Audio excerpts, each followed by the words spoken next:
Tiap-tiap sila Pancasila mempunyai tempat sendiri yang tidak dapat dipindahkan tata urutannya, tidak dapat digeser-geser atau dibolak-balik sebagaimana tercantum dalam alinea keempat Undang-Undang Dasar 1945. Istilah Pancasila itu sendiri tidak terdapat dalam pembukaan maupun dalam pasal-pasal Undang-Undang Dasar 1945. Hanya rumusan silanya yang tercantum dalam alinea keempat pembukaan Undang-Undang Dasar 1945. Pancasila menjiwai pembukaan dan pasal-pasal Undang-Undang Dasar 1945 dan masing-masing sila Pancasila meliputi dan menjiwai sila lainnya. Sila pertama, yaitu ketuhanan yang Maha Esa, menjiwai alinea ketiga pembukaan Undang-Undang Dasar dan pasal 29. Sila kedua yaitu kemanusiaan yang adil dan beradab, maka setiap warga negara mempunyai kewajiban dan hak-hak yang sama. Sila kedua Pancasila menjiwai alinea pertama pembukaan dan pasal-pasal tentang HAM. Sila ketiga yaitu Persatuan Indonesia, mencakup persatuan dalam arti ideologis, politik, ekonomi sosial budaya dan keamanan atau IPOLEK Sosbud dan Hankamnas. Sila ketiga menjiwai alinea keempat Undang-Undang Dasar 1945 dan pasal tentang budaya, bendera, bahasa, dan lambang negara. Sila keempat yaitu kerakyatan yang dipimpin oleh hikmat, kebijaksanaan dalam permusyawaratan perwakilan, yang berarti bahwa Indonesia menganut dua macam demokrasi, yaitu demokrasi langsung dan tidak langsung atau demokrasi perwakilan. Sila keempat menjiwai alinea keempat tentang kedaulatan rakyat dan pasal tentang kebebasan berpendapat dan berserikat. Sila kelima yaitu keadilan sosial bagi seluruh rakyat Indonesia, yang berarti tercapainya keseimbangan antara kehidupan pribadi dan kehidupan masyarakat. Sila kelima menjiwai alinea kedua pembukaan Undang-Undang Dasar 1945 tentang negara yang merdeka, bersatu, berdaulat, adil, dan makmur, dan pasal-pasal tentang perekonomian dan kesejahteraan. Sebelum membahas nilai, perlu kita pahami perbedaan nilai norma dan moral. Nilai terbentuk atas dasar pertimbangan cipta, rasa, dan karsa dari seseorang atas dasar kesadaran dan keyakinan yang dipaksakan. Nilai terdiri dari 3 jenis yang dapat disingkat menjadi maghfirah. 1. Nilai material, yaitu segala sesuatu yang berguna bagi unsur jasmani manusia. 2. Nilai vital, yaitu sesuatu yang berguna bagi manusia untuk dapat mengadakan kegiatan dan aktivitas. 3. Nilai kerohanian, yaitu segala sesuatu yang berguna bagi rohani manusia, baik kebenaran sesuai akal, keindahan sesuai rasa, kebaikan sesuai kodrat manusia, maupun nilai religius yang mutlak. Sedangkan norma atau kaidah adalah petunjuk tingkah laku yang harus dilakukan dan tidak boleh dilakukan berdasarkan suatu alasan tertentu dengan disertai sanksi. Dari hubungan nilai timbullah ancaman-ancaman norma dengan sanksinya, seperti norma agama dengan sanksi dari Tuhan, norma kesusilaan dengan sanksi rasa malu dan menyesal terhadap dirinya sendiri, norma sopan santun dengan sanksi sosial masyarakat, norma hukum dengan sanksi dari pemerintah atau alat-alat negara. Moral adalah ajaran baik buruk perbuatan atau tingkah laku manusia berdasarkan kodratnya. Moral berasal dari kata mos atau mos dalam bahasa Yunani, yang berarti kesusilaan, tabiat, atau kelakuan.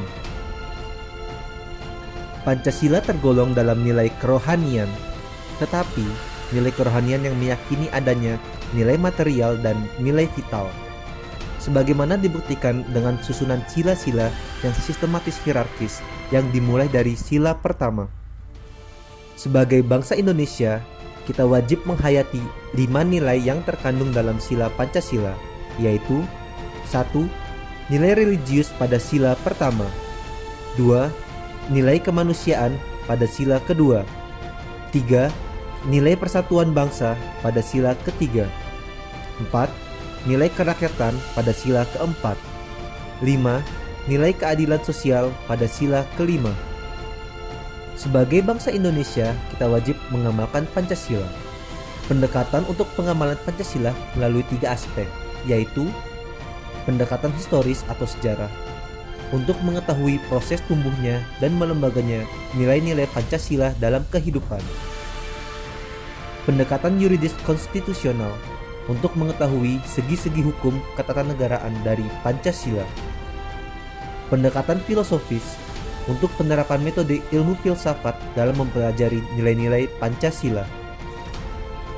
Di samping sebagai pandangan hidup dan dasar negara, Pancasila memiliki 6 peranan dalam tata kehidupan bangsa Indonesia, yaitu Pancasila sebagai jiwa bangsa Indonesia, yang menurut teori von Savigny, setiap bangsa mempunyai jiwanya masing-masing yang disebut Volksgeist.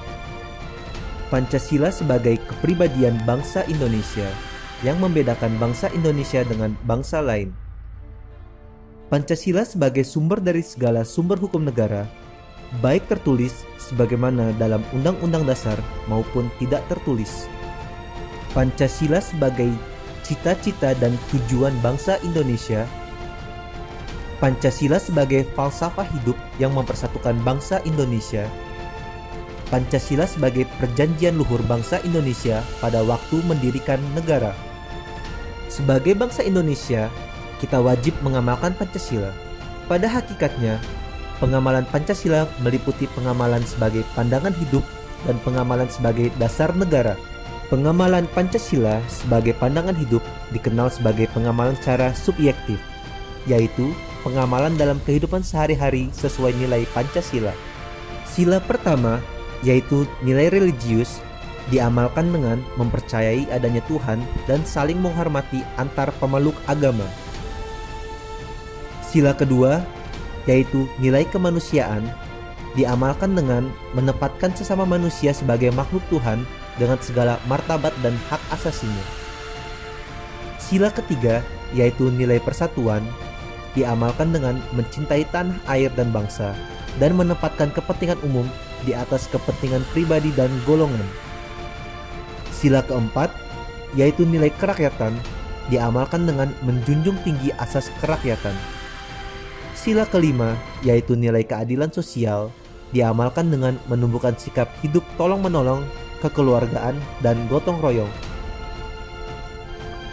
Pengamalan Pancasila sebagai dasar negara disebut juga pengamalan secara objektif, yaitu pengamalan Pancasila dalam kehidupan ketatanegaraan yang terdiri dari pengamalan pokok-pokok pikiran dalam pembukaan dan pasal-pasal Undang-Undang Dasar 1945. Adapun pengamalan Pancasila dalam pokok-pokok pikiran pembukaan Undang-Undang Dasar 1945 adalah negara kesatuan, negara yang mewujudkan keadilan sosial, negara berkedaulatan rakyat, dan negara berdasarkan ketuhanan yang Maha Esa. Sedangkan pengamalan pasal-pasal Undang-Undang Dasar 1945 adalah bentuk susunan dan sistem pemerintahan negara Indonesia yang berdasarkan Pancasila. Hakikat dan sifat negara kita identik dengan hakikat dan sifat-sifat manusia Indonesia. Ialah sebagai makhluk individu sekaligus makhluk sosial dalam satu kesatuan yang disebut monodualistis. Sebagai bangsa Indonesia, kita wajib mengamankan Pancasila dari ideologi yang bertentangan dengan Pancasila, seperti paham komunisme maupun liberalisme.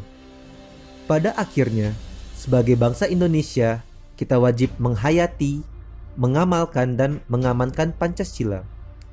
Menghayati nilai dan peranannya, mengamalkannya sebagai pandangan hidup dan dasar negara, serta mengamankannya dari gangguan ideologis.